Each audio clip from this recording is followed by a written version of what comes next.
போன வீடியோல micro cement ஃப்ளோரிங்கை பத்தி பார்த்தோம். இந்த வீடியோல மைக்ரோ சிமெண்ட் ஃப்ளோரிங்கோட லேயர் பை லேயர் ஸ்டெப்ஸை இந்த வீடியோல பார்க்கலாம். First step surface preparation. அதாவது உங்களோட எக்ஸிஸ்டிங் டைல் ஆர் கான்கிரீட் ஃப்ளோரை க்ளீன் பண்ணி அதை லெவல் பண்ணணும். லெவல் பண்ணதுக்கு அப்புறம் பிரைமர் கோட்டை அப்ளை பண்ணுவோம். இது எதுக்காகனா நல்ல ஒரு ஸ்ட்ராங் பாண்டிங்காக. அடுத்த ஸ்டெப்பா மெஷ் அண்ட் பாண்ட் கோட்டுங்க.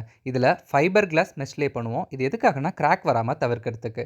இது கூடவே பாண்ட் கோட் அப்ளை பண்ணுவோம். இது ஒரு நல்ல கிரிப்பையும் கொடுக்கும். அடுத்த ஸ்டெப்பா மைக்ரோ பேஸ் லேயர். இது என்னன்னா சிமெண்ட், பாலிமர், குவார்ட்ஸ், சாண்ட் மிக்ஸை யூஸ் பண்ணுவோம். இது எதுக்காகனா ஸ்ட்ரென்த் அண்ட் லெவலிங்காக.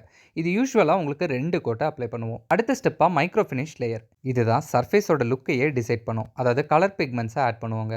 அதாவது மேட், சாட்டின் ஆர் கிளாசி ஃபினிஷ். கடைசி ஸ்டெப்பாக சீலர் கோட்டை அப்ளை பண்ணுவோம். அதாவது பாலியூரேத்தேன் சீலரை அப்ளை பண்ணுவாங்க. இது எதுக்காகனா waterproof, stain proof or scratch ரெசிஸ்டன்ட்காக. இதோட மொத்த திக்னஸ்னுமே எடுத்துக்கிட்டிங்கன்னா உங்களுக்கு 2லிருந்து 3 mm வரைக்கும் இருக்கும். இது உங்களுக்கு நல்ல ஒரு ப்ரீமியம் சீம்லெஸ் ஃபினிஷை கொடுக்கும்.